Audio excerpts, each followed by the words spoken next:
Good. All right. Okay. Hi again.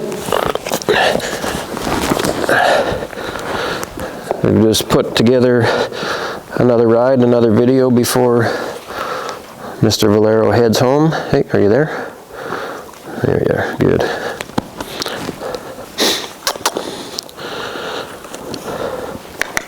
Good boy.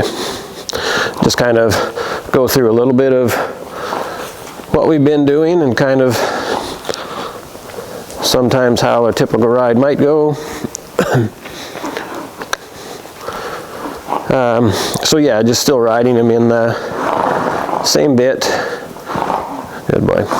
Just a mullen mouth, solid mouthpiece bit. Seems to be more than sufficient for him at the moment.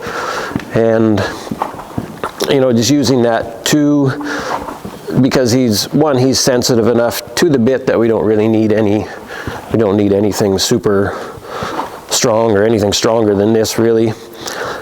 And two, there's no moving pieces on this one. It's a D-ring, so there's, even where the mouthpiece joins the rings, if there was a ring on it or whatever, there's no moving pieces there. So just in an ongoing attempt to help him push the neck out further and take a little bit of a hold of the bit. Ideally getting him to where he starts to put a little bit of a feel on it himself and just kind of pushes into it a little bit, and balancing that to where he doesn't push through it, but, you know, or lean on it, but understands that it's okay to kind of telescope and extend the neck a little bit and take a little bit of a feel of our hand. That would be ideal. You know, he tends to be, a lot of these guys do, but he tends to be really rolled up and curled, and when he starts to get himself a little bit anxious or worried, the neck shortens into the body and the whole body tightens. So if we can do anything that we can right now to encourage the neck to go out, the throat latch to open, and to take a feel of the hand would be very nice, just to allow him to work through his back better, work through the body over the top line, and start to develop, good boy, start to develop the muscles and the posture that he needs to move efficiently and stay sound for a long time. Still have him also with the neck strap on, which has been a really nice tool for him to help him bring some awareness to the shoulders and elevate the front end a little bit, while at the same time trying to, you know, do as little with the hand as possible to encourage the neck to go out. And sometimes, you know, I have it on him, but we're working more and more towards weaning off of that. But it's always nice to have it as a backup if you need it. It's got a pretty decent stop associated with it too, so if he were to get a little bit too wound up or something scares him, or he takes off a little bit, that's always a go-to as well. So you can just kind of play with it as well, and you know, just to kind of move the shoulders around a little bit, the left shoulder here, a little bit the right shoulder. Maybe just ask him to come a little bit elevated in the front. And it's just a nice way to also kind of start to introduce a half halting idea, you know, to where we start to bring them back a little bit, but not necessarily come down into either a halt or, you know, or say into a walk from the trot, or trot to canter, or from canter. So we can pick up on the strap, and we can again help with that elevation in the front while we still encourage him to move forward, without the tendency to kind of draw back on the rein and shorten the neck. So the horses that tend to be really short in the neck, just by default, it's a really helpful aid to have while they're learning all of these things. Good boy, good. So as we're walking around here, I'm just kind of seeing how he feels underneath of me, how his, you know, if I can kind of get a gauge on his attention and what he's thinking, what he's feeling, his reactiveness to certain things. If I can just ride him through my hips, just ride the walk nicely forward, maybe open the door a little bit to the right and see if I can just take him a little bit to the right off of my left calf, my left hip. Get a little bit of flexion here. Put my body in a position that makes it easier for his body to follow that, so I can make a little bit of a bend in my left rib cage here. I can turn my shoulders a bit, draw my inside shoulder back a little towards his inside hip. Sit a little bit to the outside in this moment and bring him out with me. Sit a little bit to the inside here and bring him around the left hind. Good boy. Sit a little bit to the outside again. So just very small shifts of the weight while keeping my body in that same position of a little bit of bend to the left. And I can position a little bit to the right with my upper body. Pick up on the right rein a little bit, see if I can contact his right shoulder. Yeah, create a little bit of bend to the outside, sit to the outside, sit into that bend. Good boy, good. Now if I sit to the outside, which in this case would be to the left, then he comes with me, I sit back to the inside. If I can bring him back towards the track, sit to the outside, bring him off, good. So just testing those little things, and just, it always is, even though we're walking around and we're not, seemingly accomplishing a whole lot, we're getting a whole lot done without really trying to school a lesson into him, just putting little bits here and there, having him really follow the position of my body.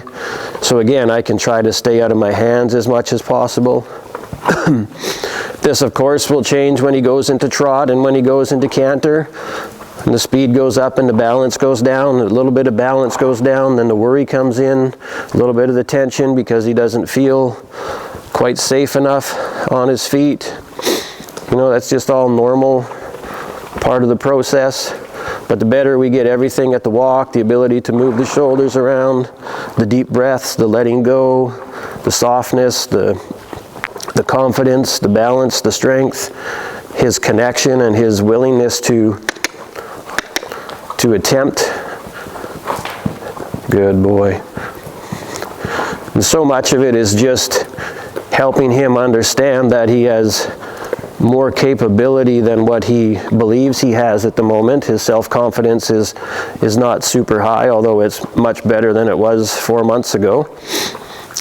But it's just helping him understand that he's able to do more than he feels he can do. And those moments will be short, of course, because he doesn't have the strength he needs to do everything that we're asking. But we start to develop it little bit by little bit. The strength comes a little bit better. That helps the balance become a little bit better. That helps the confidence come up. And when the confidence comes up, then he has a willingness to attempt to do a little bit more. And we just keep building that snowball bigger and bigger.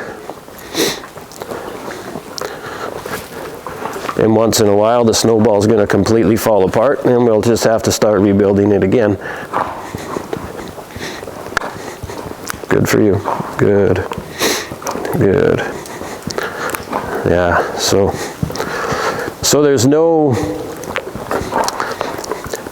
there's nothing lost in schooling a lot at the walk and working on the things that help him improve and get better at the higher gaits, and the harder work as he starts to get ready for that.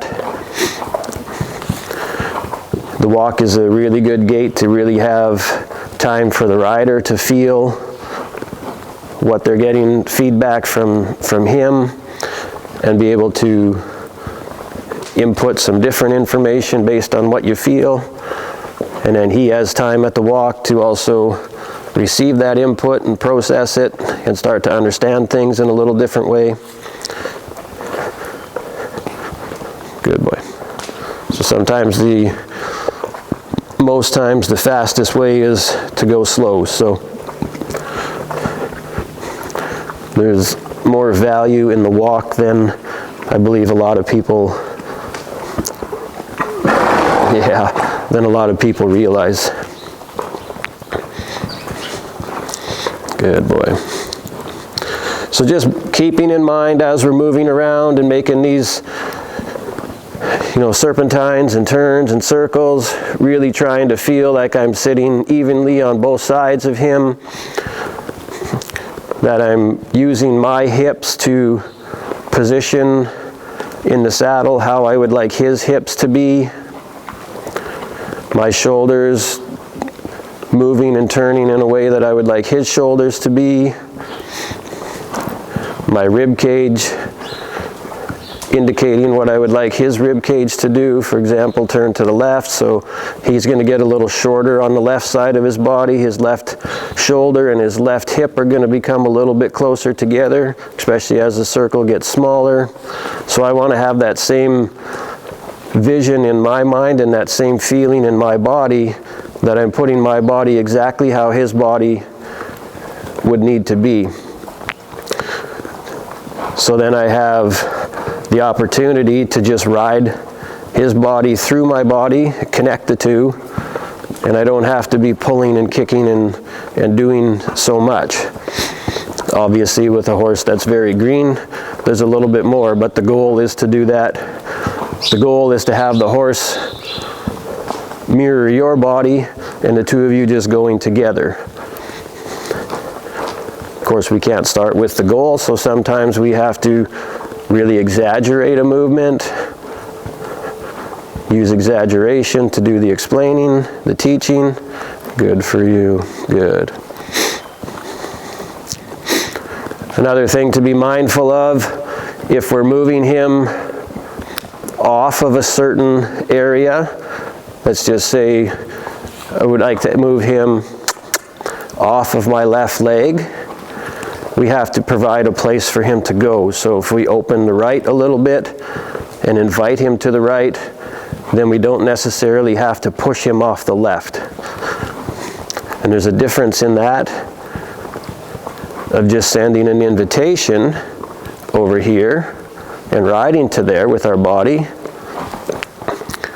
as opposed to just kind of keeping the door a little bit shut on this side and then needing to push him off of our left leg.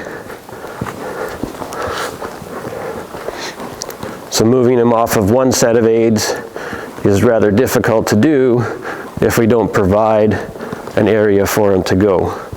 And that's the same on the ground. It's the same with everything. It doesn't really matter if it's groundwork or ridden work or what it is. Good boy, good. Good for you, good. Bring the shoulders around. So lots of work on just steering the shoulders. Good job. Good. Good.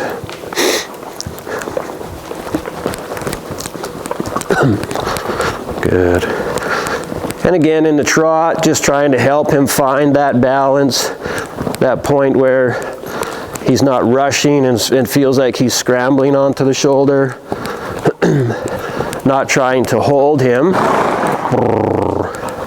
but just helping him find the balance, and then giving the hand, helping him try to get the neck out, helping him find the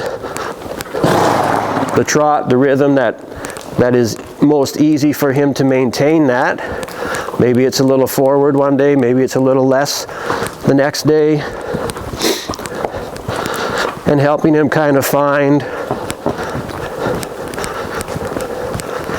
that balance point. Do a little sitting, a little rising. Good. A little long rein if we can. And again, within reason for his level of training and his ability and his strength.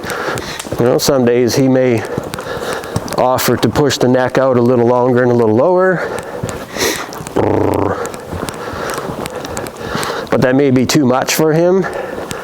And then he falls on the shoulder, gets unbalanced, and ends up scrambling just to try to catch up to his front end. Some days we can help him just be a little more elevated in the pole. Hopefully elevated with the neck in extension as much as we can.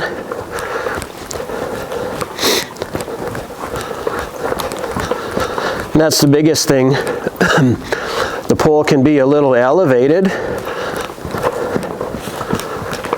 but if it's elevated in extension, is okay, as long as he feels like he's still working through the back and he feels pretty good and balanced and comfortable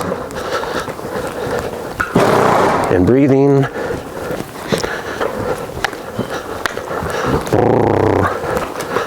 Yeah, good.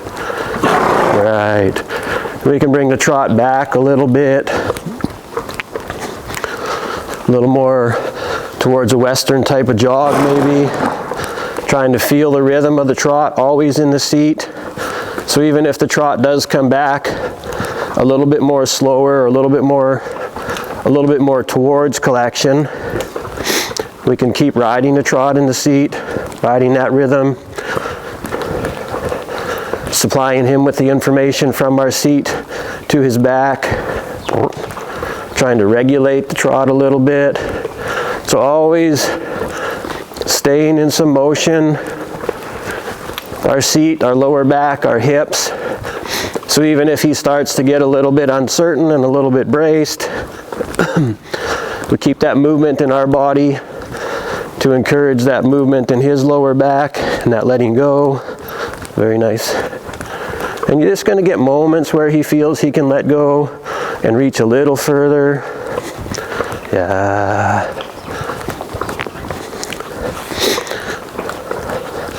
And maybe we keep the trot a little bit back and work a little more to the balance part before we start adding the forward. And a lot of times with horses like this, that's the key to start. To just push them forward and rush around in the beginning creates a lot of balance issues, a lot of trouble that way. Good. Yeah, good. Yep. So sometimes to just slow things down, not slow to the point where the feet feel like they're stuck in the sand, or you're not sure if you're even covering any ground. You still want that feeling of activity, but sometimes you just have to shift everything back a little bit more towards the hind quarter to work on the balance part. Sometimes that requires bringing the pole up a little bit, elevating the front end. Sometimes it can be just elevating the chest a little bit through something like the neck strap. Sometimes when you do that, the neck comes a little short and a little tight. That's just part of what's going to happen for a while. And then when the balance starts to fit and feel good, they figure it out a little bit more and they get a little stronger. Good. Then you can start adding in a little bit more forward. You can mix in a little more power to the trot.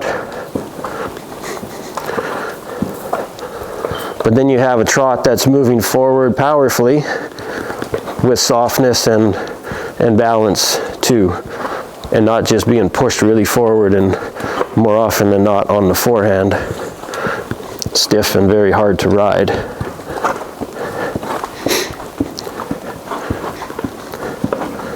Good.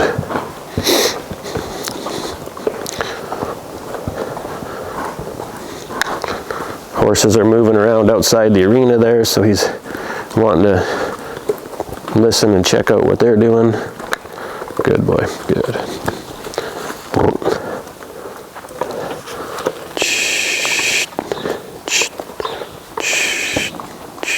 Good.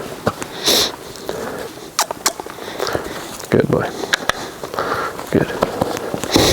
All right, let's try a little bit.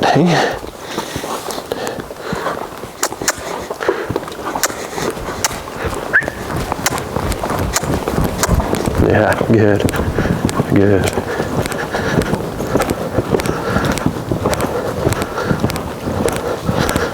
And then again in the canter, trying to give him the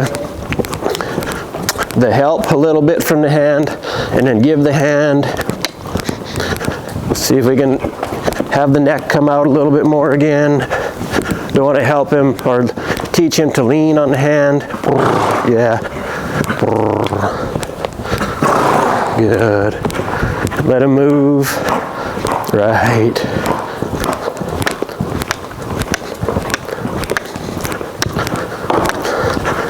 Yeah, let him move. Good. And the canter over the back.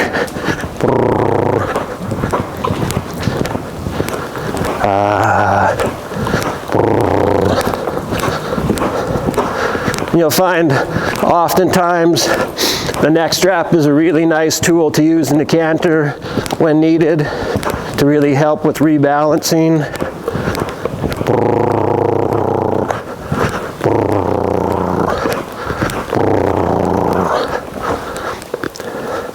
Super.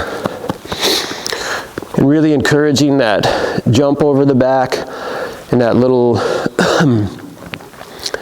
spending the time in the trot and the walk and all of that, really working on the looseness and helping him understand how to go and building the strength. When we come into the canter, we have a better opportunity of not having to try to work through that really pogo sticky, choppy, Pepe Le Pew kind of canter that a lot of the Arabians tend to have.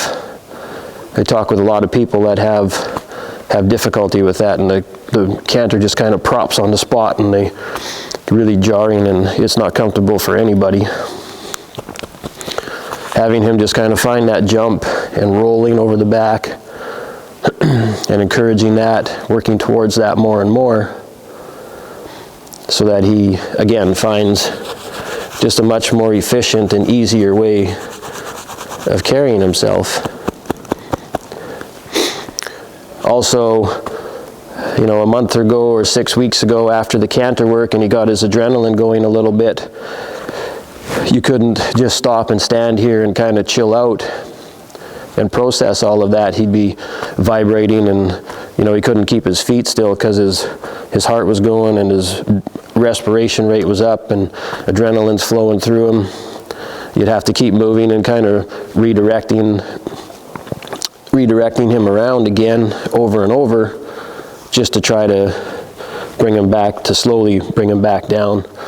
So to be able to work into the canter, make the work a little bit more higher intensity, and then just stop, sit, and just kind of chill for a little bit, super beneficial to him in particular. And considering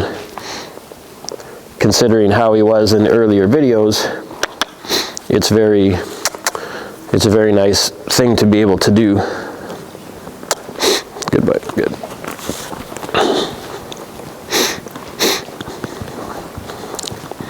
Yeah, good. So we'll just play a little bit in the walk again on some of that same stuff we were working on in the beginning.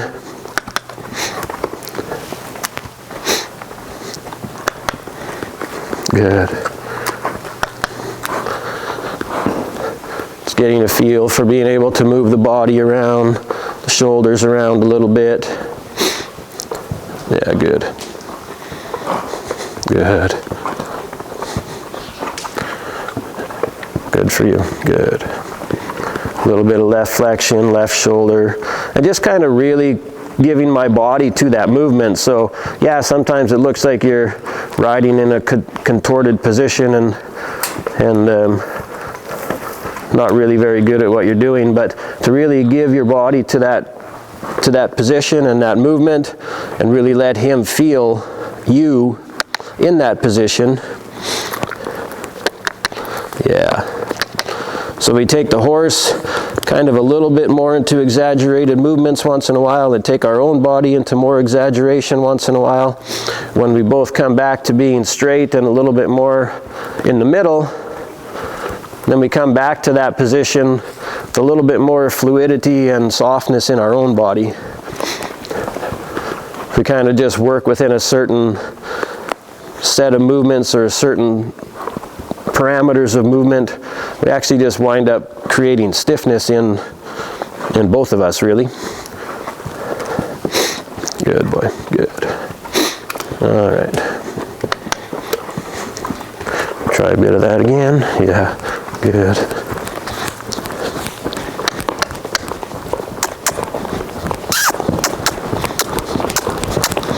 Yeah, good. Good.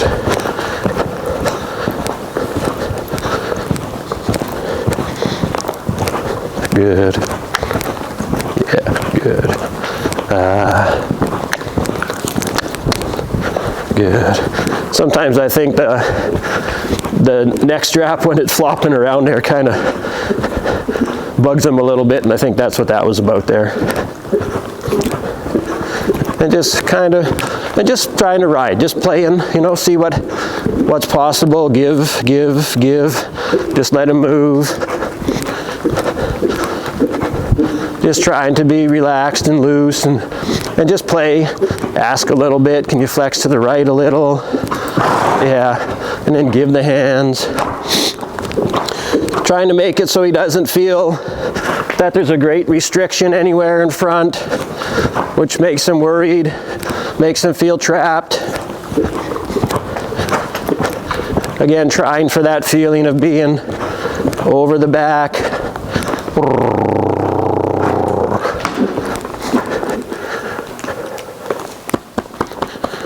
Good boy.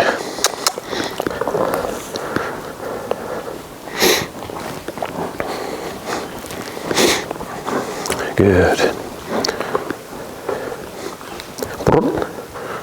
Nice. Good.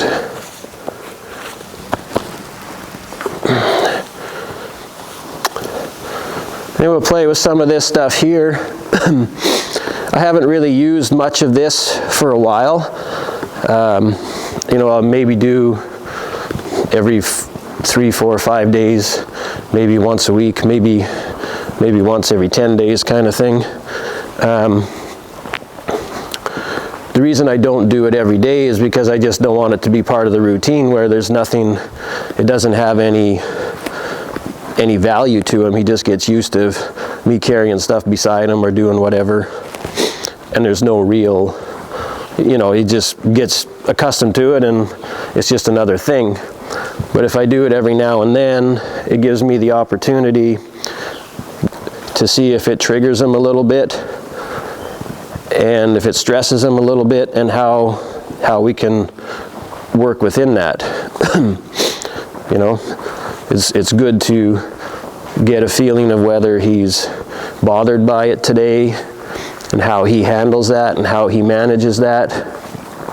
So going back to what we talked about before, it's not using these things to make him so used to stuff that he just kind of blocks it all out and shuts down from it. It's to help him understand that when he's a little stressed from these things, there's certain things he can do within himself to feel better, and gives him a little bit more confidence, helps his self-esteem, helps him understand what to do in moments when he's a bit bothered.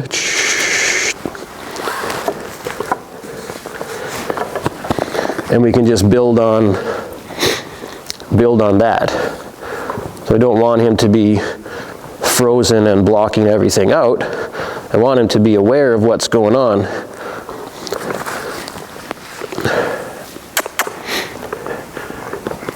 Just want him to understand that there's things he can do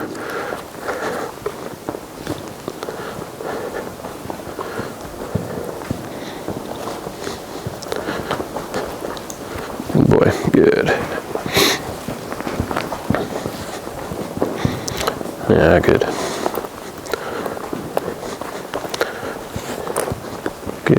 Good, yeah.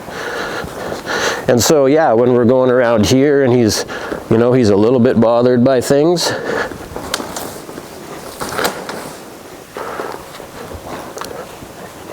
or I should say that he definitely notices these things, right? His head comes up a little bit and he's kind of looking at it side-eyed. But overall, he's handling this himself quite good. And that kind of goes back to the reason why I don't do it every day, because then it's a non-event. But if he has a moment, a few days or a week, to almost kind of forget about them, and then we come back to it, then there's the opportunity for, I guess there's an opportunity for learning in that, because there's an opportunity and a chance that things might go a little bit sideways.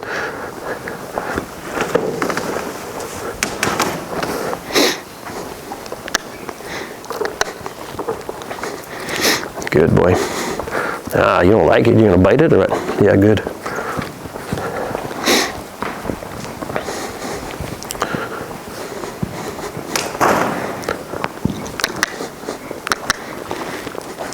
Good for you.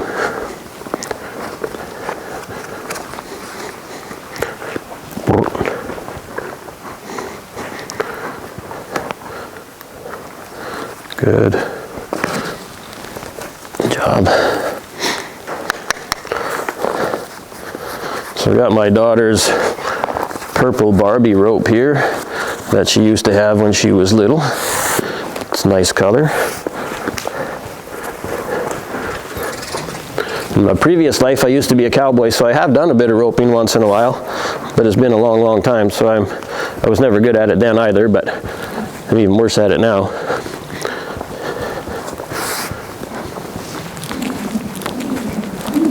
Good boy, good. Oh, I know.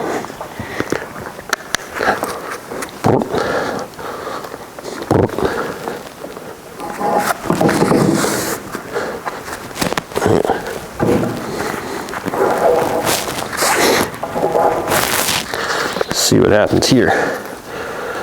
We've done this once or twice.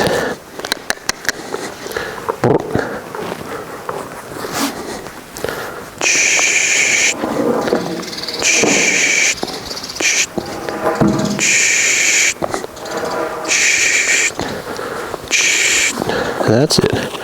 Good for you. Good.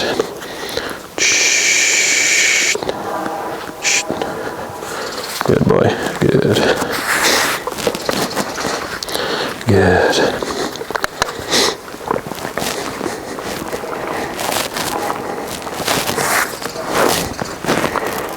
Uh-oh. Maybe a little too close. Yep. Come.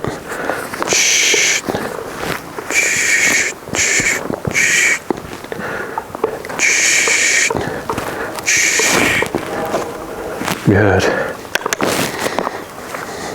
There we go. Good boy. Now we can pull on the saddle horn here.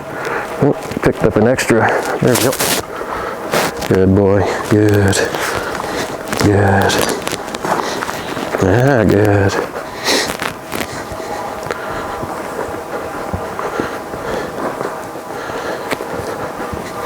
So yeah, again, I don't know that you're ever going to be dragging too many logs around, but you can if you want to, I guess. You know, but again, it's just one more thing just to kind of help with the confidence and the understanding and the feeling of giving him the feeling that he just has the capability to do these things.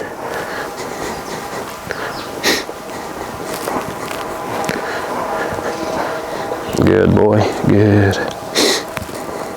Yeah, good. Go a little sideways there, and it puts a little bit of a pull on the saddle. So just, you know, just stuff like that. It's all good. Good.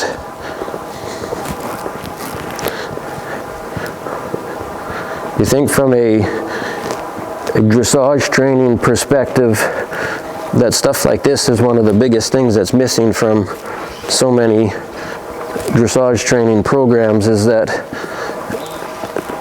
you know, the horses can't really do a whole lot more than just go around on a circle. So to be able to have the confidence and the ability to do things like this is a game changer for a lot of those horses. Good boy. A little harder to do this from a dressage saddle because you just got to hang on to it, but it can be done. Good boy, good.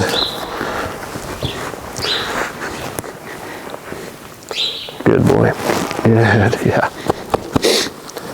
Oh yeah.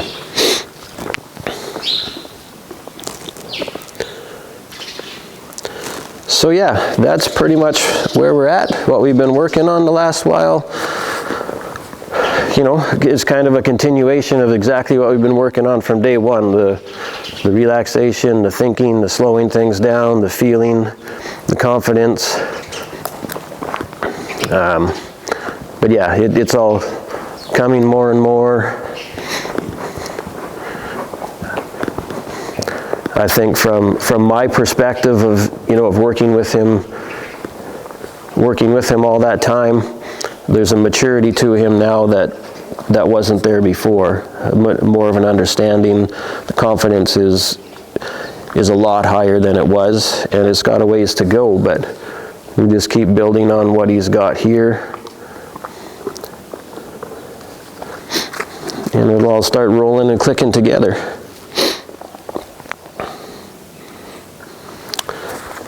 All right, good boy. Okay, thanks.